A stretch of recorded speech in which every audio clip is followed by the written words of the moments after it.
1 நிமிடத்தில் போர் பற்றிய அதிர்ச்சி தகவல்கள். 1. உலகப்போர் 2 இதுவரை நடந்தது மிகப்பெரிய போர். 6 கோடி பேர் நேரடியாக பாதிக்கப்பட்டனர். 2. அணுக்குண்டு 1945 இல் ஹிரோஷிமா நாகசாக்கி மீது வீசப்பட்டது. லட்சக்கணக்கில் உயிரிழப்பு. 3. முதன்மை காரணம் அதிகாரம் நிலம் மதம் மற்றும் அரசியல். 4.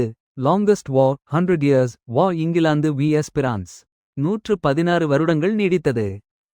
5. ஷார்ட்டஸ்ட் வார் 1896 இல் ஆங்க்லோ ஜான்சபா வார் வெறும் 38 நிமிடங்களில் முடிந்தது. 6. போர் முடிவில் மட்டும் வெற்றி இல்லை மக்கள்தான் பாதிக்கப்படுகிறார்கள். 7. இந்தியா 1947க்கு பிறகு 4 முக்கிய போர்களில் ஈடுபட்டது. பாகிஸ்தானுடன் 3 சீனாவுடன் 1. 8. தற்போதும் உலகில் 20க்கும் மேற்பட்ட நாடுகள் போர் நிலையில் இருக்கின்றன. போர் தீர்வு இல்லை அமைதிதான் மனிதன் தேடும் வழி. லைக் பண்ணுங்க பீஸ் ஸ்ப்ரெட் பண்ணுங்க.